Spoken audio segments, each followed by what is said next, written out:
Alright, what's up? This is a net grid 2, I think. This is going to use some more examples of the net grid burn.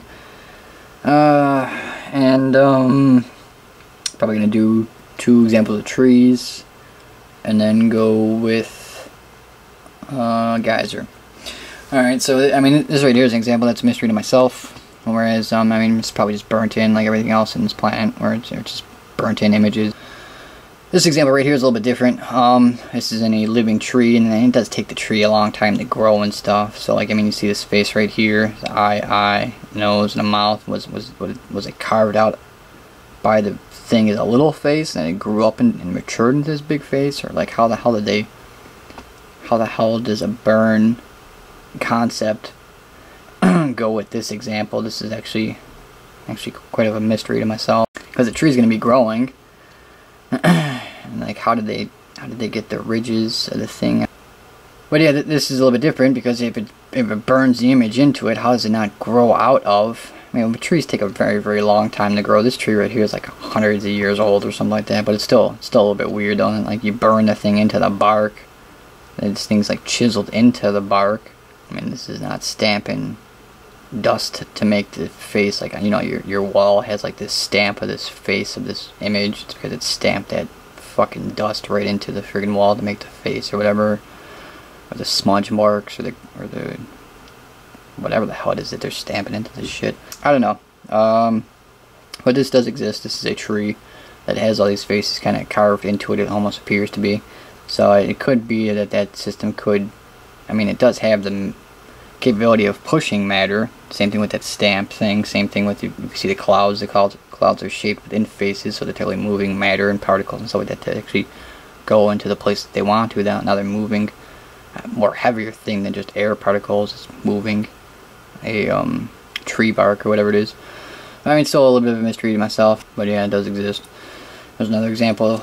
It's all coming from the same tree, whereas this is like a face, where there's a guy's eye right there, there's his nose, there's half his mouth, and his face is kind of cut in half, and this looks like it would be a very large tumor of a collection of a bunch of different faces and stuff. That's another example of the previous example of how this stuff is just carved in here, and that's like carvings. So the power of the net grid, if it were to be a net burn scenario, is, you know, carving wood or whatever, even as it progresses through its existence and changes shape. And I'm not actually sure how that ultimately works, but I mean, the tree grows incredibly slow. This is technically just a big wall. I can't really look at it as a rapidly growing, rapidly changing thing, when those 2 examples do exist. Yeah, trees, you know, foliage, you know, you see stuff in foliage all the time, and just like, oh yeah, whatever. But I mean, but look at that eye right there. I mean, that eye is like crystal clear. No, I think it's from the net that is there, and the foliage is on there just highlighting the eye that is there, or it burned the eye in there, and then that net grid is in some type of rotation or movement, so that face that was there is someplace else. But if that's the case, then why is that not this face just stamped here and stamped here and stamped here and stamped here and stamped here? I mean, it could be more complex than just a rotation. It could be like more like a scrambling. It's just a bunch of scrambling and scrambling and scrambling. But anyways, you know, you're looking in trees. This right here is like divine. That's like paranormal divinity right there. Like, that's what that is. You know, you see something like that. That's just try to get the best. You see something like that, and that's just that's just so crystal clear. You got another eye over here too. You got another eye right in there. I mean, you see eyes all over the place. There's another eye. Yeah, foliage is always a place where the images really pop off a lot. You get a lot of trees, a lot of grass areas, a lot of surface area for the images to technically stamp themselves onto and burn. You get a lot of pictures within this. It's gonna be different cutouts, images.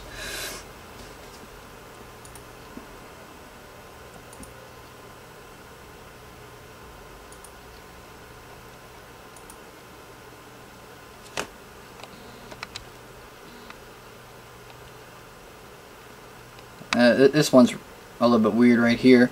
I mean, so you got this guy right here with this big nose right here, and then right in here, I think that is a naked red-headed pinup girl. I'm not 100% positive, but I think that is what it is. There's her face right there. Here's her hair. There's her breast. There's another breast. There's her body. There's her legs. That would be one of her arms. Now, is it there because I'm seeing it? Or is it there because I'm seeing what I want to see? Oh! I think it's there. I think it's a real image of a naked redheaded girl somewhere within this tree.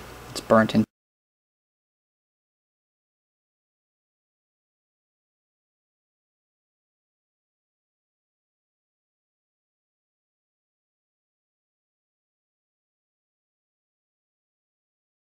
Eye, nose, mouth kind of has like this little bit of a Jewish beard going on here.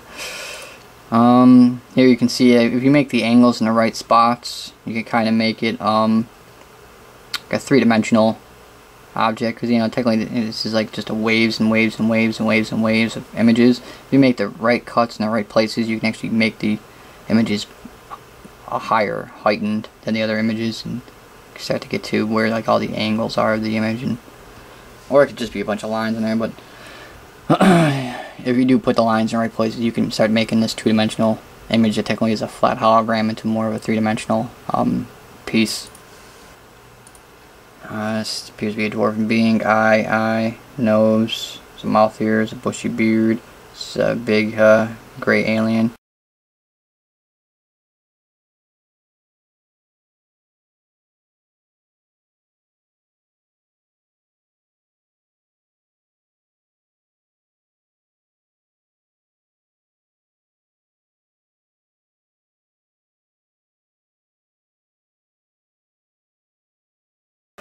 See this question mark here? This question mark's pretty much everywhere within the graphics. There's always these question marks. I mean, it's tough to see right there, but it's actually within that. You'll constantly see question marks within this hologram.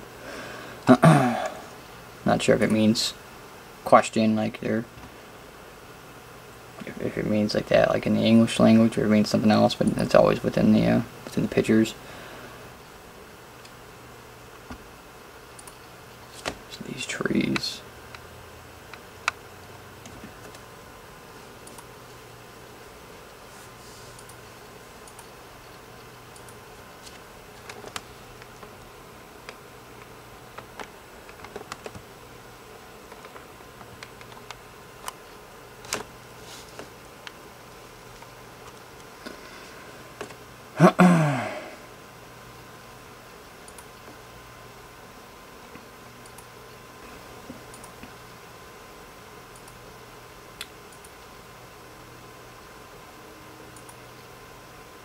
I always see birds. I know that like this goose or whatever it is, or I don't think it's a swan. I think it's some type of goose.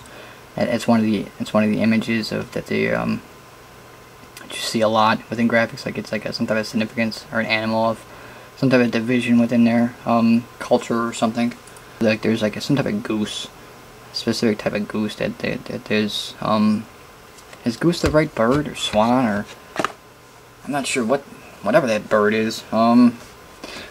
You see that bird all the time. It's some type of division within the alien or the Anunnaki culture or whatever. It has some type of significance.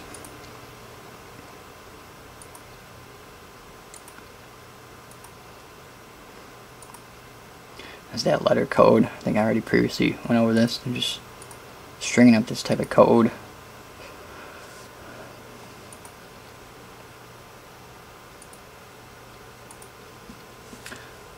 Alright, and here's the last one I wanted to go through.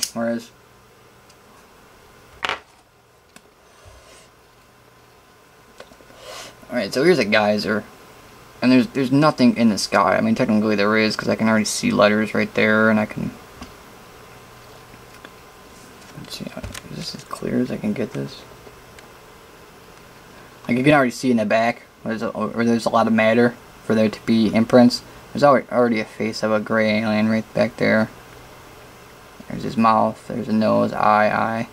There's an eye right there, there's a nose, there's a mouth. See him pasted on the trees. The ground, I can actually see a bunch of, looks like the cryptic letters and all that shit. But the sky is relatively clear. I mean, you got this mist in the air, and it's probably what's causing, like you see some faces right here and whatever it is. But the whole point is that, you know, the net grid is about how there's an invisible, you know, like the movie The Matrix. It's all around you. That grid is just just every place that there is on the planet and the images that are technically being burned in there are burned from the images on the net and the surface area and the physical matter of these objects come in contact with the net grid, and thus you have these images on this physical matter. Right here is nothing but clear skies and pretty much relatively clear air. Guys, is going to erupt.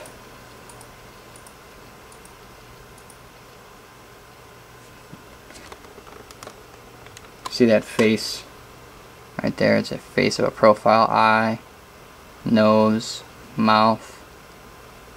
Look in this direction right here.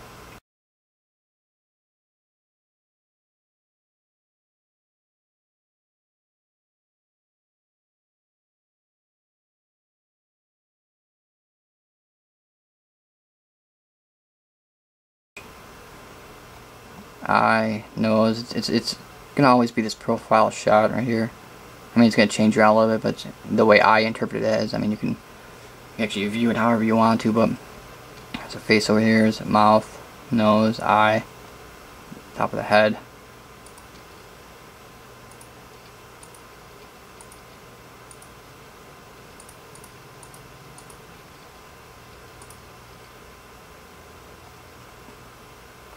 Alright, so the point I'm trying to get at is that, but the whole point is that, like, you know, this is nothing but clear air, and then it takes the geyser's physical matter, the mist that it's creating, and the water particles that technically is going to be the physical surface, and then this face, these images were within this sector. I'm not sure if they're over here, or if they were here and they were doing a little scramble action, or whatever the case may be, but these faces were here, and then it was until the physical matter spouted up, and then you got the imprint of these faces due to the fact that there's physical matter for it to burn itself onto. Thus, you know, it's kind of like where the whole net grid kind of stemmed from.